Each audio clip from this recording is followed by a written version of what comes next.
When We First Met is the worst Netflix original film I've watched in a couple of years.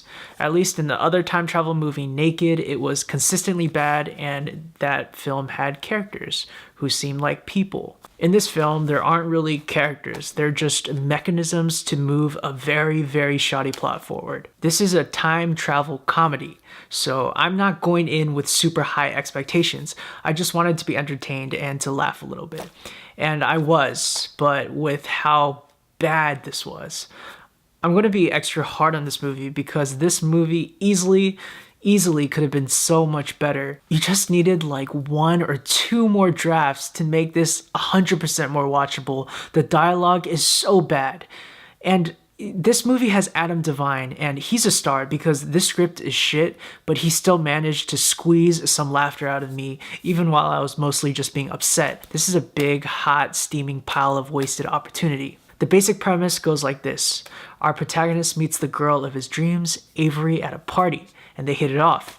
At the end of the night, he goes in for the kiss, but she gives him a hug, so he's been friend-zoned. 3 years later, he's at her engagement party and she's marrying the perfect guy, Ethan. He's super handsome, very, very nice, so obviously Noah hates him a lot. Noah somehow ends up at a magical photo booth that takes him back 3 years, back to the day he meets her at a Halloween party. Now he gets that second chance to get that kiss and make her fall in love with him. Of course, things don't go as expected, so he has his second, and third, and fourth, and fifth chances. Now, in Groundhog Day, the gold standard of time travel comedy, the day is reset by force. It's out of their control. In this movie, they have a novel approach to the time travel gimmick. Noah goes through the first day he meets Avery, but then we jump to 3 years in the future and we see how his life has changed based on how he behaved on that one day. So that means if he behaves like an asshole to get in her pants,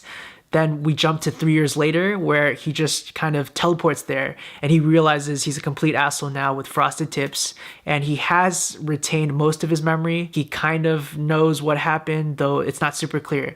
So that's what makes this movie different. He does something, we see the repercussions 3 years later, and then he goes to the phone booth to go back in time 3 years again, and it repeats. Where this movie really fails is the dialogue. This reads like the first draft of something a freshman filmmaker would write. The dialogue is all banter and it doesn't push the plot forward. It feels like we're wasting so much time because we're literally just watching characters stand there and talk to each other and trying to kind of impress each other while not telling us anything about anything. It goes for this kind of naturalistic conversation, I think, but this is a movie. We don't want to see bad, boring, real conversations. That's what real life is for. A character will say a joke and then the other says, "Oh, that's funny. Stop wasting my time." And that joke wasn't funny. And people just stand there. This is a real thing that happens in this movie.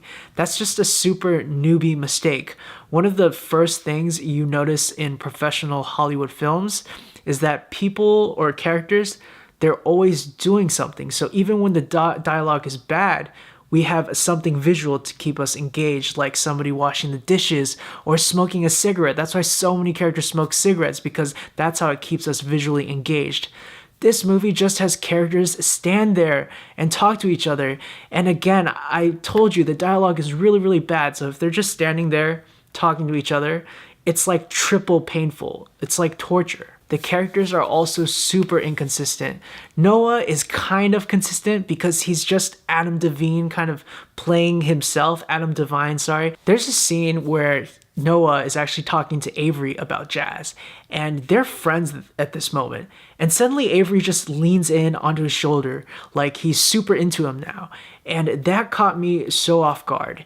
And scenes like that kept happening. She's into him because the script needs her to be into him now, not because we saw it happen or believe that she's into him. This happens over and over again. Carrie, Avery's best friend, is a complete dick to Noah throughout the whole movie. She's a dick to most people, and fine, I like that, I get that, that's a character. There's a turning point where all of a sudden she's super nice and docile, and it makes no sense. That is not what she was like throughout the whole movie. Even if she was attracted to Noah, nothing we've seen up till that point warrants that 180-degree turn in personality. I got whiplash. There's another scene at the bar where Carrie gets in a verbal scuffle with Noah's friend. She's worked up and she's ready to leave. She is just so ready to get out of there. And Noah just says, "Wait, let me finish my story." And she immediately sits back down without a single word. People don't behave like that. Based on how the scene was going and how she is, you expect her to put up more resistance. All she's done up to this point is be resistant to Noah's bullshit, and for her to give in on a snap of the finger, it doesn't make sense. It only makes sense because she needs to be there for the story to work. That's not how screenplays are supposed to work. That's why they're so hard to write, because not only do the characters have to behave like themselves, somehow you also need to fit the plot points in while also balancing the themes of the movie. It's a very delicate puzzle that this film could give less shits about. It literally just takes all the puzzle pieces and then just pours a bunch of glue on it over it and just like slams it down and blow dries it. Nothing fits, but it doesn't matter because it has the rough shape of a movie. Really good comedies like Groundhog Day, they make us laugh, but they also make us think. Decent comedies, okay comedies, they make us laugh. They don't have to have a greater message. Then there's stuff like this where it feels like it was churned out of the Netflix factory, because it was, and just because it has a hooky premise, schlubs like me will just watch it and it doesn't have to be good. And it's so lazily written.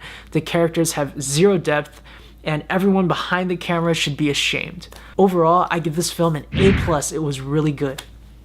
That made no sense, right? That's what I felt like the whole time I was watching it. It's baffling. Thank you all so much for watching. I actually didn't hate the movie that much because all the actors really tried really hard, but from a screenwriting perspective, there were so many things that they could have fixed, but they just didn't. I think making films is definitely a privilege, so to see so many talented people make something like this, why didn't you just take the extra time to make it a little bit better?